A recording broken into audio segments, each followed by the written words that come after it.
있다는 겁니다. 예. 여러분, 구약 성경에는 이스라엘 백성들이 하나님을 만난 게 아니에요. 하나님의 말씀을 들은 것이죠. 하나님을 보거나 하나님을 만지거나 하지 못했다는 거예요. 왜 구약 성경에는 하나님을 보면, 하나님을 만나면 죽는다고 했습니다. 그분은 너무 거룩하기 때문에 죄인인 우리가 하나님을 만난다는 것은 있을 수가 없는 일이에요. 그냥 죽는다 이렇게 생각을 하고 그렇게 생각을 했어요. 하나님도 그렇게 말씀했어요. 시내산에서 내가 너희들에 나타나면 너희들이 살지 못한다고 했어요. 물론 시내산에서 모세가 십계명을 받을 때 이스라엘 백성들이 그 산밑에 있을 때 하나님이 강림하셨습니다. 여호와 하나님 강림하실 때에 그 광경이 얼마나 두려웠던지, 천둥 번개가 치고 산에 불이 붙고 하나님이 임하시는 그 장면이 너무나 놀래가지고 이스라엘 백성들이 막 벌벌 떨잖아요. 그리고 모세에게 막 부탁을 합니다. 모세 선지자님, 제발 우리가 하나님을 만나지 않게 해주시옵소서. 나 지금 죽을 것 같습니다. 당신이 가서 하나님을 만나고 와서 하진 말씀만 전해주면 우리는 순종하겠나이다. 우리가 지금 하나님을 만나지 못하게 해달라고 막 빌잖아요. 하나님이 강림하시는데 너무나 두려워가지고 벌벌 떱니다. 그 모세가 올라가서 하나님과 대화했지만 그렇다고 해서 모세가 하나님을 본 게 아닙니다. 성경에 보면 모세는 하나님의 뒤만 봤다, 등만 봤다 이렇게 나오고 있습니다. 그러니까 구약에는 하나님의 말씀을 들은 거지 하나님을 만난 게 아니에요. 그냥 선지자를 통해서 주신 말씀, 그 말씀만을 듣고 신앙생활을, 그 율법의 말씀도 주고 선지자를 통해 예언의 말씀도 주고, 이 말씀들을 통해서 영적으로 하나님을 만나고, 물론 음성으로 듣기도 했겠죠. 그런데 예수 그리스도께서 이 땅에 오신 사건이라는 것은 하나님을 만나고 본 그런 사건이 된다. 요한일서 1장 1절에서 2절 말씀을 보면은 사도 요한이 뭐라고 했는가? 같이 처음에 보면 요한일서 1장 1절에서 2절 같이 읽겠습니다. 시작. 태초부터 있는 생명의 말씀에 관하여는 우리가 들은 바요 눈으로 본 바요 자세히 보고 우리 손으로 만진 바라.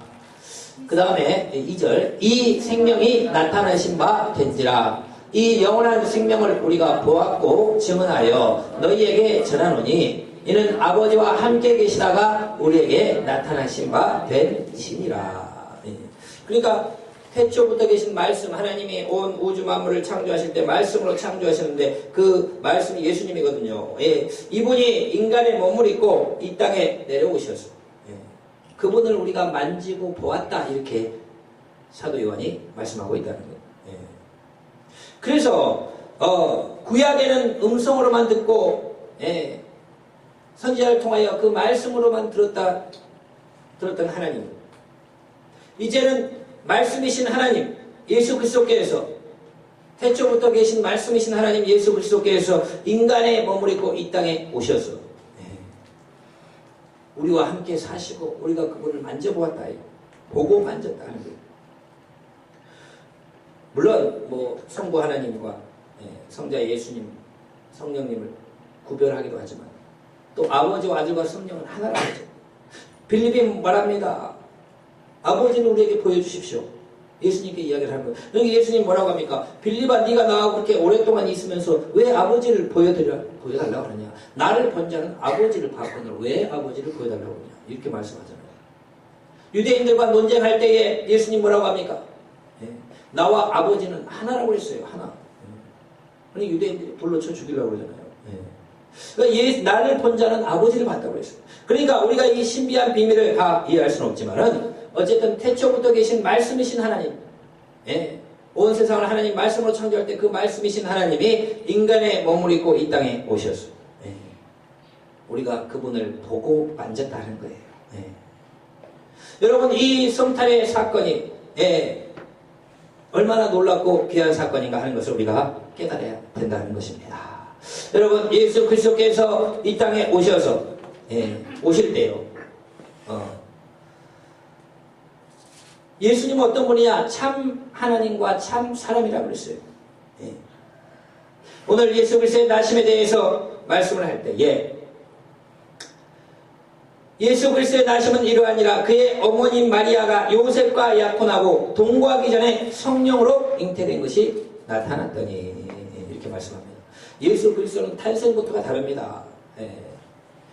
우리 사람은 아버지와 어머니의 결합을 통해서 사람이 탄생하게 되어 있어요. 그런데 예수님의 탄생은 다르다 이거예요.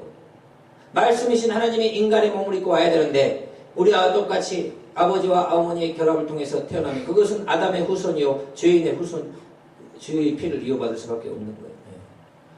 그러면 우리를 죄에서 구원할 수가 없는 것입니다. 그래서 하나님은 이 땅에 오실 때 어떻게 오셨느냐? 바로 처녀 몸의 잉태에서. 우리는 다 남자의 후손이에요. 아버지가 없이 태어난 사람은 없어요. 그러나 예수님은 처녀 몸에 성령으로 잉태된 분이다 하는 것을 말씀하고, 여러분 그걸 믿으시는 여러분 되시기를 축원을 드립니다. 그래서 여러분 우리를 구원하십니다. 우리는, 예수님은 우리하고 다릅니다. 하나님이 인간이 되신 분이지 원래 인간이 아니에요. 말씀이신 하나님이 인간의 몸을 입고 잠시 33년간 이 땅에 오신 분. 그러나 진짜 인간이 되셨기 때문에 참 하나님이요 참 사람이다 이렇게 말씀하는 거예요. 자, 그런데 예수님께서 이 땅에 오실 때에 바로 마리아에게 오시는데 마리아에게 나타나시잖아요. 성령으로 네가 잉태하게 될 것이다. 아니 나는 처녀인데 남자를 알지 못하는데 어떻게 임신을 할 수가 있습니까? 하나님의 능력이 너를 덮으시고 하나님의 말씀을 능치 못한 게 없다 라고 했을 때 말씀대로 이루어지리다 라고 했을 때 예수 그리스도를 잉태하게 된다. 당시 처녀가 잉태한다는 것은요 돌에 맞아 죽습니다. 간음죄에 해당되는 거예요. 여기에서 여러분 특히 정혼한 상태, 여기서 약혼한 상태라고 하는데 구약에는 약혼도 뺄 수가 없어요. 정혼한 상태, 옛날에 성경에는 정혼한 상태라. 그러면 정혼은 약혼보다 더 강한 겁니다. 요셉이라는 사람과 결혼하기로 다 약속이 되어 있는데 성령으로 잉태했어요. 여러분 이것은 내가 죽으면 죽으리다 그 각오를 하는 거예요. 여러분 누가 이해를 해주겠습니까? 마리아가 배가 점점 불러올 때 어머니 아버지 놀랬겠죠. 무슨 일이냐?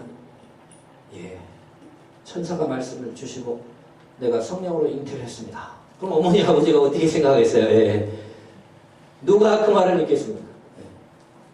왕따가 당하는 거예요. 들어가면 돌 맞아 죽어요. 아무도 요셉의 귀에까지 들어갔다는 것은 오늘 소문이 났다는 조금씩. 요셉이 심각한 고민에 빠졌습니다. 그러면 마리아가 어떻게 임신을 했단 말이야. 나와 결혼 날짜까지 받아놓고 이제 결혼을 앞두고 있는 정혼한 상태는 내 아내라고 이야기를 해버리잖아요. 그래서 이 요셉이 심각한 고민에 빠졌는데 요셉은 어떤 사람이냐? 의로운 사람이 또 사랑이 많은 사람. 요셉은 너무 큰 상처를 받았지만 아무리 생각을 해봐도 이것은 도대체 무슨 일인가. 그러면 결과적으로는 마리아에게는 다른 남자가 있다는 이야기밖에 안 된다. 이렇게 생각을 한 거예요. 내가 이 일을 만약에 드러내게 되면은 마리아는 돌에 맞아 죽게 됩니다. 여기서 조용히 모든 것을 끝내고 없었던 일로 그냥 해버리면은 되지 않겠는가. 나 혼자 그냥 모든 걸 묻어버려야 되지 않겠다. 그렇게 생각을 했다 하는 거예요. 그래서 요셉이 이 일을 생각할 때 가만히 그를 드러내지 아니하고 가만히 끊고자 하고 이 결론을 내리고 이제 잠이 들었어요. 잠이 들었는데 오늘 말씀 보면은 주의 사자가 꿈에 나타나서 다윗의 자손 요셉아 내 아내 마리아 데려오기를 무서워하지 말라. 그에게 잉태된 자는 성령으로 된 것이라. 아들을 낳으리니 이름을 예수라 하라. 이는 그가 자기 백성을 그들의 죄에서 구원할 자이시니라. 이렇게 말씀 주셨다는 거예요. 지금 마리아가 어떤 다른 남자가 있어서 잉태한 것이 아니고 성령으로 잉태된 것이구나 한 것을 깨닫게 되었다는 것입니다. 구약 성경에요 예수 그리스도의 탄생에 대해서 계속 예언되어 올 때 처녀가 잉태하여 아들을 낳을 것이요 그의 이름을 임마누엘이라 하리라 라는 그런 말씀이 있는데요. 이사야 7장 14절 말씀 우리 한번 같이 찾아보면요. 이사야 7장 14절 혹시 있습니까? 여기에 예수 그리스도의 탄생을 말씀하고 있다. 보라 처녀가 잉태하여 아들을 낳을 것이요 그의 이름을 임마누엘이라 하리라. 이사야 7장 14절 같이 한번 읽겠습니다. 위에 걸 보여주기 같이 읽겠습니다. 시작. 그러므로 주께서 친히 징조를 너희에게 주실 것이라. 보라 처녀가 잉태하여 아들을 낳을 것이요 그의 이름을 임마누엘이라 하리라. 이렇게 예언된 그 말씀. 천사가 그 말씀을 예를 들어주면서 이 말씀이 이사야서의 무슨 말씀이냐? 오늘 이 말씀이 임했다. 마리아는 처녀로 그가 잉태한 것은 예수 그리스도 메시아요 하나님의 아들이요. 그것은 성령으로 잉태되고 그분은 우리와 함께하는 임마누엘 하나님이 우리와 함께하신 분이다. 이렇게 가르쳐 주었다는 것입니다. 여러분 이것이 바로 우리 기독교의 진리다 하는 거예요. 예수님은 어떤 사람들은 예수 그리스도의 인간적인 면을 강조하는데요. 예수님은 원래 말씀이신 하나님, 아버지와 아들과 성령 하나이신 태초에 하나님과 아버지와 아들 성령이 온 우주를 같이 만든 거예요. 그분이 인간의 몸을 입고 33년간 오신 것이죠. 물론 인간이 되신 것. 그러니까 참 인간, 참 사람이라 그렇게 이야기를 해요. 참 하나님, 참 인간이라 사람이라 이렇게 이야기를 하신다는 거예요. 자, 그래서 이 말씀을 전해줄 때 오늘 요셉을 부를 때 다윗의 자손 요셉아 이렇게 천사가 이야기를 합니다. 이것은 무엇을 말씀하느냐? 예수 그리스도 영원한 왕은 다윗의 후손으로 오신다. 계속 성경에 예언되어 있다 이거예요.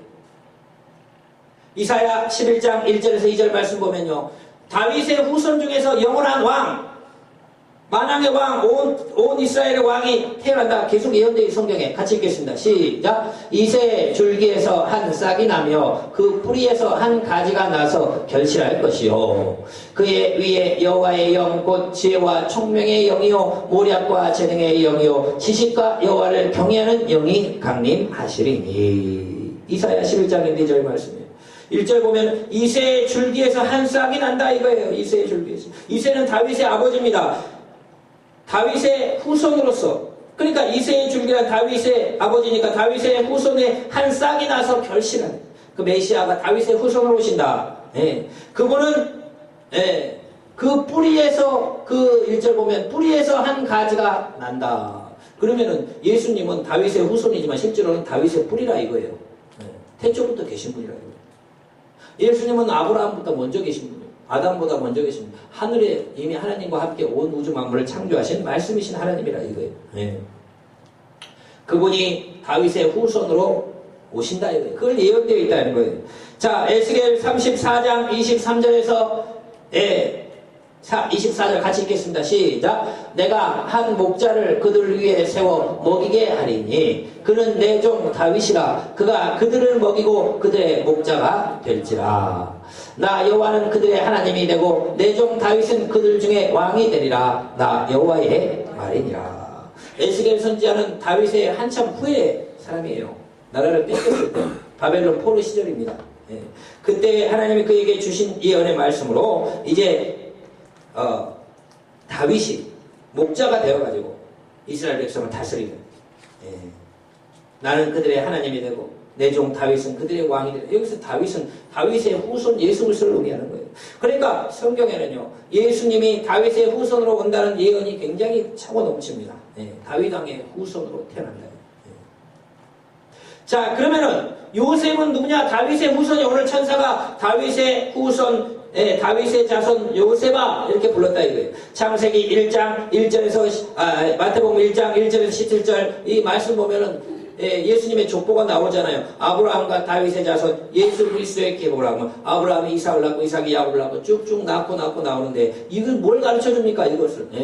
이것은 바로 그 아버지 요셉이 다윗의 직계 후손이라는 걸 가르쳐 주는 거예요. 마태복음에 보면은 1장 1절부터 쭉 보면 이게 나오잖아요. 아브라함과 다윗에게. 그러면 6절에 뭡니까? 이새가 다윗왕을 낳았다. 다윗왕을 낳았다. 그거 나오는 거예요. 예. 그러면 그 밑에 솔로몬은 르호보암, 아비야, 이 사람 다 왕들입니다. 예. 남유다 왕들이에요. 그런데 11절에 보면은 바벨론 포로가 되어버린 거예요. 그래서 바벨론으로 사로잡힐 때 여시아는 여고냐와 그 형제들, 여고냐까지는 왕을 했어요. 근데 여고냐가 바벨론 포로로 잡혀가가지고 거기에서부터 왕이 없어져 버린 거예요. 그 다음에 바벨론 포로에 가서 여고냐는 스왈데를 낳고 스왈데는 스룹바벨을 낳는데 이 스룹바벨 때 70년이 지나서 이스라엘로 돌아와가지고 성전을 짓잖아요. 스룹바벨 성전이라고 그러잖아요. 그 스룹바벨은 다윗의 직계 후손이에요. 그런데 그때부터는 왕이 없어져요. 왜? 페르시아의 총독으로 하는 거지 왕이 아닙니다. 왕이 없어져 버려요. 그러나 다윗의 후손이에요. 스룹바벨이 또 아이옷을 낳고 쭉 나니까 누가 나오더냐? 예수님의 아버지 요셉이 나오다 이거예요. 그러면 요셉은 누구냐? 다윗 왕의 직계 후손이에요. 당시 나라가 멸망당해가지고 요셉이 갈릴리에 가서 목수를 하고 있었는데 실제로는 나라가 안 망했다면 요셉은 다윗의 후손으로 이스라엘 왕할 사람이라 이거예요. 그분의 아들로 예수님이 태어났는데 물론 요셉과는 별 관계는 없습니다. 성령으로 잉태한 거기 때문에 예수님은 마리아에게 성령으로 잉태한 거기 때문에 그러나 다윗의 후손으로 온다고 했으니까 다윗의 후손 요셉의 아들로 왔다. 자, 이렇게 해가지고 예수님께서 이 땅에 오실 때 여러분 요셉이 이러한 이야기를 듣게 됐을 때 어땠을까요? 맞아. 우리 민족의 메시아, 우리를 구원하실 분, 그분이 이 땅에 오실 때 처녀 몸에 잉태한 다음 이사야 7장 14절 말씀이 이런 말씀이구나. 이걸 깨달았을 거예요. 그러나 여러분, 이것이 여러분, 믿음이 없는 사람은 여러분 어떻게 쉽게 그걸 이해하냐 이거예요. 나 약혼한 사람이 임신을 했는데 성령으로 잉태했다라고 하면 여러분 그것을 믿을 남자가 세상에 몇 명이나 될까요? 그렇지만 그는 믿었다는 거예요. 우리 민족에게 주신다는 메시아, 영원한 왕, 다윗의 후손. 내가 다윗의 후손인데. 그러면 나를 통해서 나와 약혼한 이 마리아에게 성령으로 잉태돼서 영원한 왕, 메시아, 우리를 죄에서 구원할 분이 오시는구나. 그것을 깨닫고 이제 그 꿈을 통해서 맞아. 그러면 마리아는 성령으로 잉태했구나. 그것을 알게 되었다는 거예요.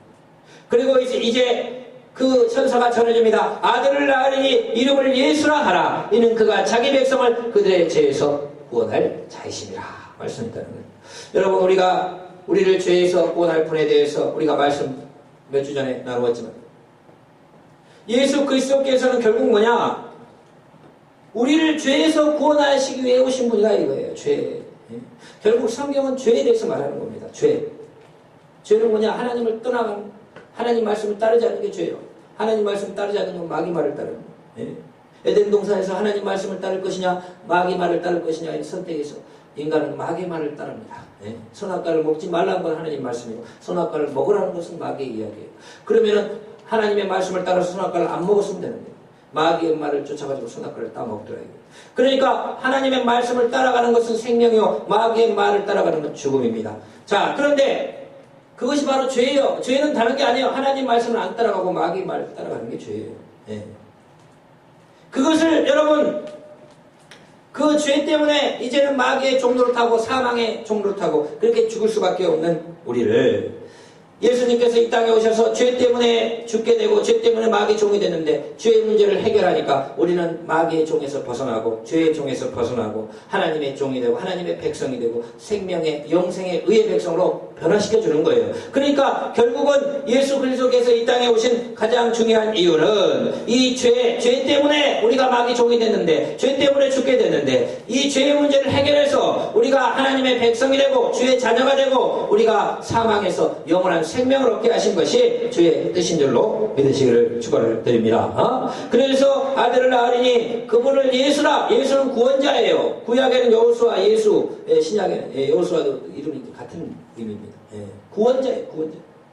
그럼 어디서 우리를 구원하냐? 예수 그리스도는 바로 죄에서 우리를 구원해서 하나님의 백성을 삼기 위해서 오신 분이다 하는 것을 말씀 주셨다는 거예요.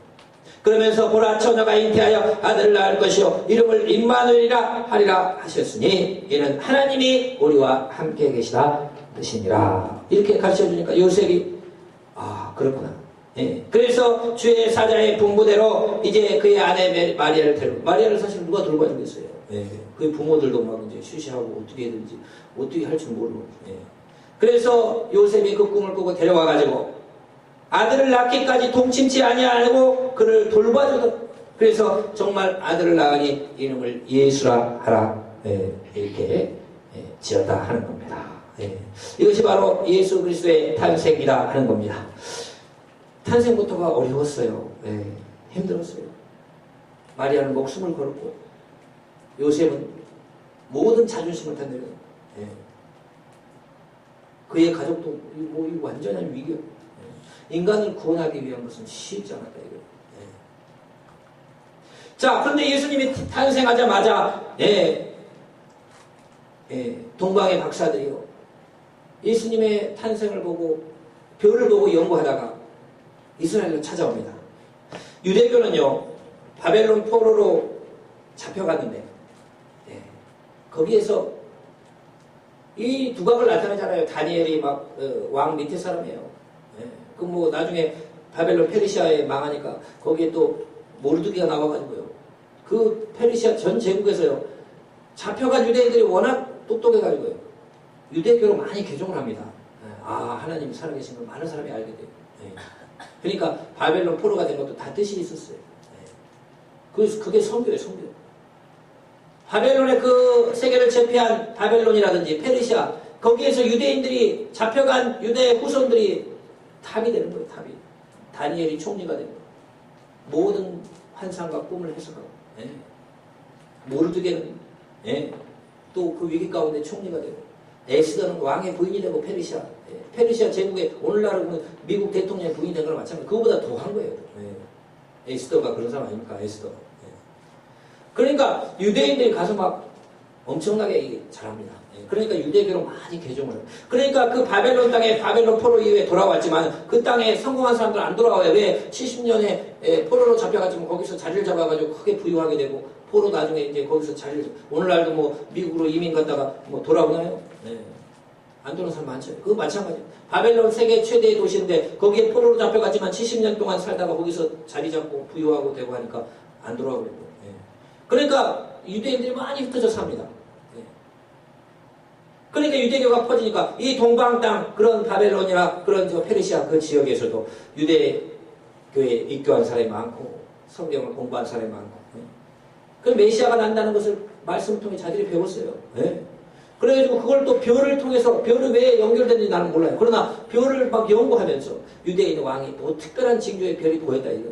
그래서 이것은 메시아가 탄생한 것이다.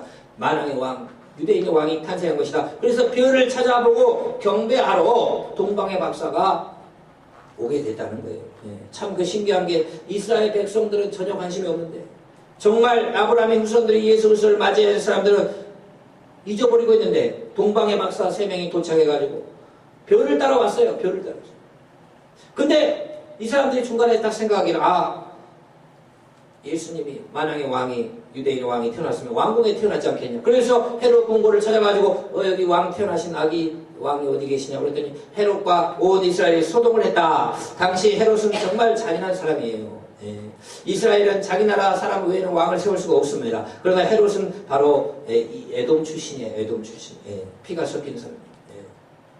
근데 당시 로마가 헬라를 이기고 세계를 제패하게 되면서 이 헤롯이 어떻게 참 기회를 잘 타고 또 잘 보여가지고 로마에 의해서 왕으로 임명된 사람이에요. 그러니까 얼마나 백성을 괴롭혔는지 몰라요. 이 헤롯 왕이 듣고 놀래가지고 왕이 태어났다고 그 뭐 구약에 예언된 메시아가 태어났다니 대제사장을 불러 이야기를 들어보니까 베들레헴에 난다고 성경에 기록됐습니다. 유다 땅 베들레헴아 너는 유다 고을 중에 가장 작지 아니하노다. 내게서 한 다스리는 목자가 나와서 내 백성 이스라엘의 목자가 되리라. 그 예언된 말씀을 미가서 5장 2절을 가르쳐줍니다. 그러니까 헤롯이 박사들을 불러가지고 베들레헴에 한번 가봐라. 그리고 그 아기 예수를 찾으면 반드시 나에게 알려주면 나도 경배를 하고 싶다. 왜냐하면 예수님을 죽이려고 했던 거예요. 그래서 이 궁궐에서 나오니까 이 박사들이 다시 자기를 인도하던 그 별을 잃어버렸던 별을 다시 찾게 되고 결국은 가서 보니까 베들레헴에 별이 멈춘 곳에 찾아가니 아기 예수가 태어나고 마리아와 함께 있는 것을 보고 예수님께 보비압을 열어 황금과 유황과 몰약의 예물을 드리고 꿈에 헤롯에게로 가지 말라는 지시함을 받고 다른 길로 가게 됐다. 이런 말씀들이 나온다는 거예요. 그래서 예수님은 탄생부터 그러니까 나중에 헤롯이 어떤 게 속은 줄 알고 베들레헴에 예수를 못 찾으니까 2살 아래 모든 남자애를 죽여버립니다. 마귀가 막 발악을 하는 거예요. 예수님을 탄생해서 인간을 죄의 문제 해결해서 구원하게 되면 자기가 지옥에 끌고 갈 수많은 영혼들 중에 뺏기게 되니까요. 벌써 예수님 탄생부터 알고 죽이고자 하는 사건이 일어났다 하는 것이. 자, 오늘 말씀들을 우리가 살펴보면서 우리가 또 성탄 전날 또 많은 은혜를 또 나누기를 원하고요. 오늘 이 땅에 우리를 구원하러 오신 예수 그리스도의 이 탄생 우리가 축하하면서 이 동방의 박사들처럼 주님께 귀한 예배 드리는 저와 여러분 되시기를 축원을 드립니다. 기도합니다. 아버지 감사합니다. 오늘 말씀 가운데